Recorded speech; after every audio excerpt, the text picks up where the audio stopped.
James Hillman wrote something about how so much of our lives these days is so manic. He says, I can watch 234 channels on TV. I can get on my computer and communicate with people anywhere. I can be everywhere at once. I can fly across the country. I've got call waiting so that I can make 2 calls at once. I live everywhere and nowhere, he says. But I don't know who lives next door to me. Who's in the next apartment? Who lives in 14B?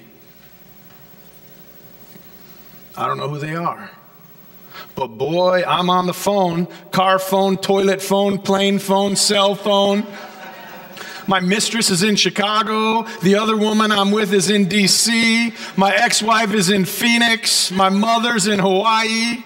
I have 4 children living all over the country. I have emails coming in day and night. I can plug into the world's stock prices, commodity exchanges. I'm everywhere, man. But I don't know who's in 14B. Isn't it amazing that we live in this global world and we're so tapped in and plugged in and wired up and Wi-Fi connected without wires and all the communication equipment we have, and we literally have communication equipment coming out of our ears. And yet in many ways we are more fragmented and more in need of community than we've ever been before. Not only is it likely that you don't know the person who lives a few doors down from you, but probably you don't know the person sitting a few pews away from you. And that's especially true if you're watching this live stream this morning because you didn't want to get out in the snow and the ice. No, or if you're listening to this later on a podcast or on YouTube, long after it was delivered live. But even those of us who come to church every Sunday know that it's not during this hour that we build the kind of intimacy and the kind of friendships that are needed to sustain our lives. For that, we need smaller groups, smaller ways to connect, either through a choir, or one of the classes, one of the conversation groups in the church, or a social outreach project, or on one of the many active committees, boards, teams, task forces. It's while riding the bus on the way to go tutor at McLean Academy that we build deeper connections with people. It's when we sing and lift up our voices together in a choir that we come to know and care for each other deeply. So today I want to use as a starting point for this discussion the story from the Old Testament, or the Hebrew Scriptures, of Esther, Queen Esther. Yes. The story begins with the king of Persia when he sees Esther, this gorgeous and beautiful and charming young Jewish girl who captures his heart. Now Esther's an orphan. She was raised by her cousin Mordecai, and he warns her not to mention to anyone at the court that she's a Jew. Esther follows his advice, and soon she's crowned queen of the empire. Mordecai spends a lot of time socializing at the king's court, and people know that he's a Jew, and they don't know that he's related to Esther, and they don't know that Esther is a Jew. One day, Mordecai raises the wrath of the king's corrupt chief officer. His name is Haman, and he does so because he refuses to bow down to Haman. And so Haman is one of these power-hungry tyrants who convinces the king to let him announce a royal decree to kill all the Jews in the empire. The Jews are always getting a bad deal. Now, upon hearing this, Mordecai tears his clothes and puts on sackcloth and ashes. Before long, we find Mordecai standing at the gates of the palace telling one of the court eunuchs to let Esther know what's happening out here to the Jews. And this is what I love about Bible stories, is we just don't have stories like this anymore. Here we have a respectable Jewish gentleman standing around in a burlap sack covered in ashes and hanging out in the center of the town talking with a eunuch. Just doesn't happen in Tulsa. Anything can happen. So Mordecai sends a message to Esther that she must implore the king to intercede on behalf of the Jews. Esther tells the eunuch to relay back to Mordecai, you know that if any person, even me, enters the royal presence in the inner court without first being summoned by the king, that there is only one law that applies, and that law is that that person should be put to death. Unless, of course, the king extends the golden scepter to the individual, and only then is the person allowed to live. And more importantly, Esther says, I have not even been summoned to see the king for 30 days.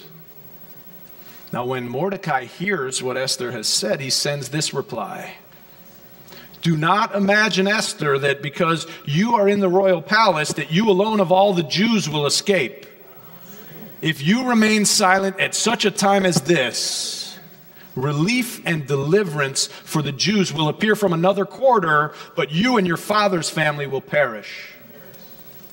Perhaps it is for just such a time as this that you have become queen. Esther heard the reply, and she found the courage to tell the king. She says, in defiance of the law, I shall go to the king. If I perish, I perish.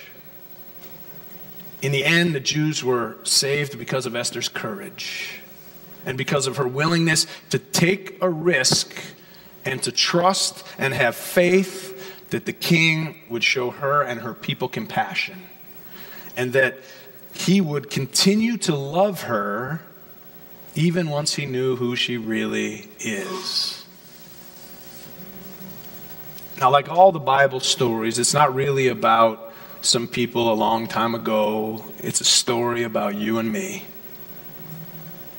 Something that gets in the way of us being known, of us feeling like we belong, is that we all have closets in which we hide parts of ourselves away, that we are too afraid or too ashamed to tell others. This morning's message reminds me of a sermon that I gave when I first came to Tulsa back in 2000 called Coming Out. It's not just for gay people anymore. Each of us decides in every interaction how much of ourselves we are going to reveal. We choose every day whether or not to come out, so to speak, based on what we express about ourselves and who we are. We all keep parts of ourselves hidden. And each day is an opportunity for us to summon the courage to be more fully ourselves. Everyone has a closet, a place where we store secrets about ourselves because we fear that if we share them, others will reject us, make fun of us. We may be afraid that if we reveal these truths, we'll lose our job, or we'll lose our friends, or we'll lose our spouse. These hidden secrets include a lot of common things, such as my marriage isn't going very well, or I suffer from depression, or ADD, or dyslexia, or there's a history of mental illness in my family, or my parents are alcoholics, or I'm an alcoholic, or I'm in debt, deep in debt, or my spouse abuses me, or I was raped, or I had an abortion, or my child's on drugs, or my spouse cheated on me, or I cheated on my spouse, or I went to jail, I'm a felon, or I once attempted suicide, or even things like I pray every day, I speak in tongues, or I'm part Jewish, or part Native American, or part Hispanic, or I believe God is directing my life, or I don't believe in God at all. Sometimes we're afraid to tell people the most important and essential things to us, even the people who are closest to us. Now, I say these are common because I'm a minister, and so people come and talk to me in the privacy of the minister's office and share some of these stories with me that they won't share with other people. But the problem is that we can come on Sunday morning, put on our best clothes and our makeup and do our hair and do whatever and try to appear like we don't have the kind of troubles others have. We don't have the kind of aches and yearnings and dreams and complications in our lives. We just come with a smile and pretend. Church people can be some of the biggest pretenders there are. But when we hide our truths too well, we risk remaining disconnected from others and even disconnected from ourselves. We can feel lonely while sitting in a church surrounded by other people. We can feel lonely while sitting in our own house with a person that we've lived with for 20 years. This is what the theologian Paul Tillich calls estrangement. He believes that it can be the state of our whole lives, being estranged from others and from ourselves because we're estranged from the ground of our being. We are estranged from our own origin, the aim of our life from God and our sense of God and Spirit. Many Christian theologians, including the recent popes, are saying that hell refers to estrangement from God. That's what's meant. Not the fiery torment and all that. It's the estrangement from God. Estrangement from ourselves. Estrangement from others.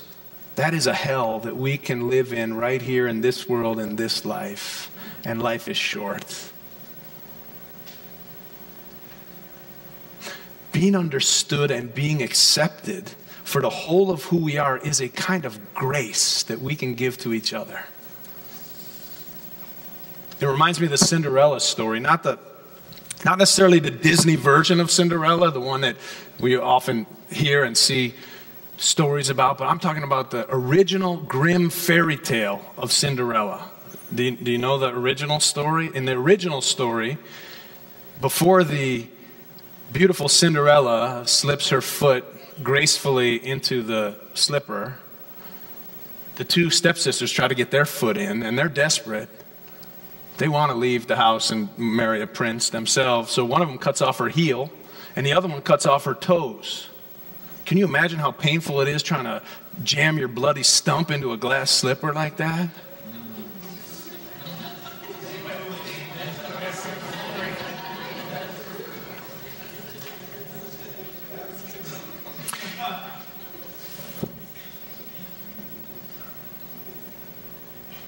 At some point in our lives, every one of us cuts off some part of ourselves in order to try to fit in and be accepted. And the pain of it is probably worse than the pain of cutting off your toes or cutting off your heel or some other amputation. And so we try to anesthetize the pain through alcohol, through drugs, through sex, through working too much, through any kind and all kinds of addictions and escapes. And the painful irony is that all of our efforts to avoid rejection and to make connection end up making us even more disconnected from others and from ourselves. Some years ago, I attended a seminar at the hospital here called Hillcrest, and the person who was leading its name was Reverend William Williman, and he told a story about a man in his church who came to see him one time, and he said, "Pastor, I have a big secret I have to tell you, and you're not going to believe it. I'm an alcoholic." He's thinking to himself, big secret? 5 people have already come to talk to me about that this week. It's no secret. But the man who was an alcoholic said, "It's so hard. I mean, nobody understands what I'm going through. They just don't get it. They can't understand me." People frequently feel that nobody can really relate to what we're going through, what our truth is, that thing we keep buried and we're afraid to tell anybody. No one would understand if we told them. And part of it is because we don't share with others what we've been through and what we're dealing with in our own brokenness. Being a minister, Williman knew a whole bunch of people in the congregation who were recovering alcoholics, and so he connected him with others, and they were able to help him move through it and to begin to feel understood and to have hope that he could get through it and that there would be a brighter and a better day. Reverend Willman told another story about a woman who came to see him who was suffering from a real major life crisis. She had told only him and a few select members of her family about it. And eventually, Reverend Willman told her he wanted her to tell someone else, not a pastor, not a family member, but someone who was an unrelated member of the congregation. She agreed, and when he asked her who she was going to tell, she said, Larry. He was thinking to himself, Larry? Why in the world would anyone want to tell anything to Larry? Larry was a bit of a misfit in the congregation. He dressed kind of funny. He kept to himself a lot. So he asked her, why would you want to tell Larry? And she replied, because Larry's been to hell and he's come back and he knows what it feels like. That's the kind of person I want to tell my problem to. And that's it. We all want the person or people who we share our truths with to understand us and to accept us no matter what it is. Because deep down, we all know that we really are lovable. Deep down, we really know that we are okay, and yet we're so afraid of being rejected by the people around us. But all of us yearn for that kind of acceptance of the whole of who we are as God's children, perfect in so many ways. Unfortunately, most of us were never taught, though, how to express some of the harder, more difficult, more awkward things in appropriate and mature ways. And part of it's because we live in a culture that has expressions like, don't air your dirty laundry, and we're told, keep your cards close to your chest, and don't let them see you sweat. But this kind of a culture creates people who remain alone, dragging their burdens behind them like a bag of dry bones, feeling like no one else can understand, and as if we have to bear our burdens alone. And if you're like me, you've probably had experiences when you've opened up to someone and then regretted it later. And then maybe started to build some cynicism or skepticism about sharing your truth and trusting others. Now, there are those people who err on the other side of the spectrum, who tell everything to everybody, doesn't matter who or where or what's going on. Like, there was a woman, when I was in Boston, I got on the subway and I smiled at her and I sat down and just being polite. And next thing you know, she's telling me all these stories about how she's was abused as a child and she's a coke addict with HIV and that she's got 4 kids who are in jail. And I think she even went into some detail about some painful corns she had on her feet or something. I was like, TMI. This is too much information. I was just trying to be polite. You ever met people like that? But most of us err on the other side by not sharing enough, even with the people who are most close to us in our lives. But where can we go to have these kinds of conversations and speak these kinds of truths? Our workplace or school often don't feel like safe places, but what about this church? This church should be, ought to be, and must be a safe place. We can create that for one another, for our youth, for our children, for everyone. Church is a place where we come to find wholeness in our lives, to speak our truth, and to unleash our potential. It's a place where we can allow our hearts to break open. But you might ask, why? Why do it? A lot of people don't. Because part of your power and your potential is locked up in those closets, those places inside you that you cut yourself off from others. And it's only when we get in touch with ourselves that we can really touch others in profound ways. And it's a form of grace that we can give to one another. Let this church be a place of refuge and celebration, of learning and healing, a place of singing and laughter and tears, a place where you and I can come and share our stories and share our dreams and our aches and our loneliness and our heartbreak, and gain the courage to speak our truth, not just here, but out in the world. A place where we can speak our truth without fear, and where we can honor and transcend our differences. A place where loving our neighbors is not just a saying, but it's a doing every week. I want to conclude with a story from Dr. Rachel Naomi Remen, who is a director of a cancer help center called Commonweal. And one of the programs she has is for healthcare professionals, doctors and other professionals that work in the healthcare industry. And she says that in her work, she's found that it can be very difficult to get professional people to actually open up about what's most meaningful for them about their work. One of the ways that she's found to open up the conversation is to use symbolism. So in this one program, she sets out a big sand tray and a whole bunch of objects, and she invites all the participants to take some objects that represent what their work means to them, and then to place them in their little section of the sand tray, and then they go around and they share what these objects represent for them.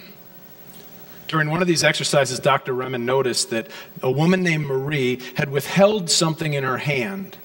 After Marie finished explaining what she had put in the sand, she fell silent for a few moments and then hesitatingly told the group that there was something else she wanted to add, but she didn't want others to see. So they all closed their eyes.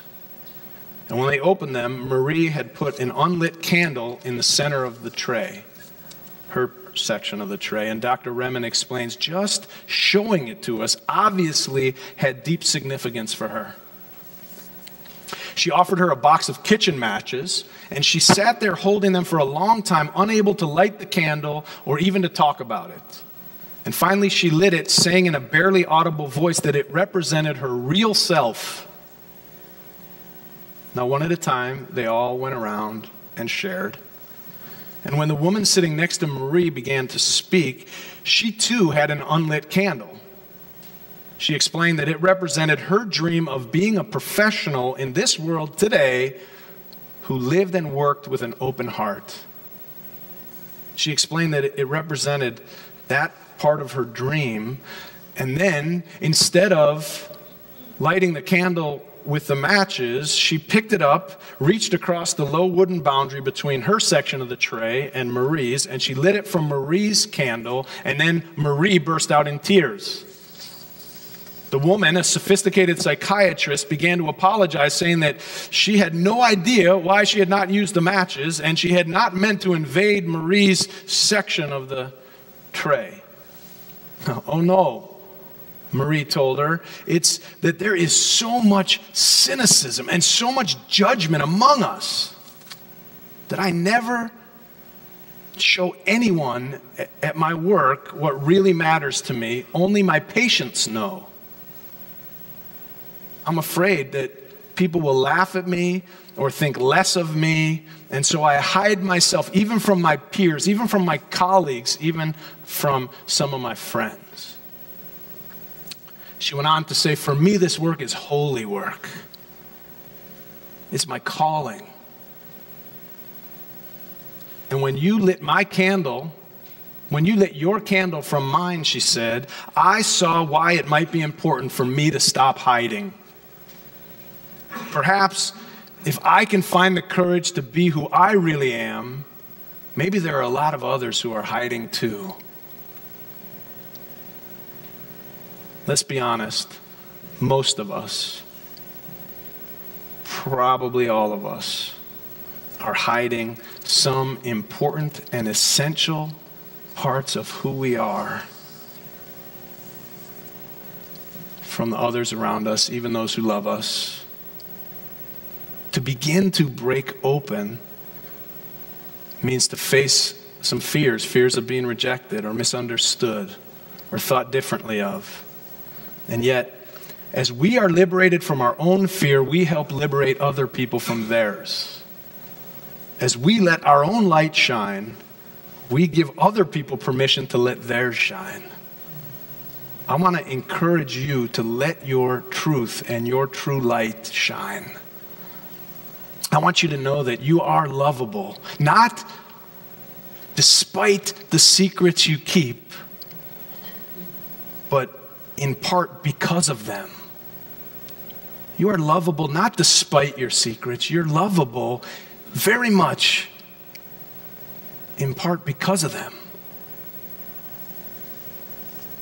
It's so freeing to be able to share with others what we ache for and be accepted and let people know that we too dream and that you too have been broken open by life's betrayals, that your heart knows what it's like to sit with pain and loneliness and rejection. But the key question remains for all of us. Are you willing to disappoint others in order to be true to yourself? Because being true to yourself is not just about you. It's not selfish. You being real may save someone's life someday. It may save yours. For who knows? Perhaps you are here for just such a time as this. God bless you. Amen. It's a little light of mine. I'm gonna let it shine. It's a little light of mine. I'm gonna let it shine.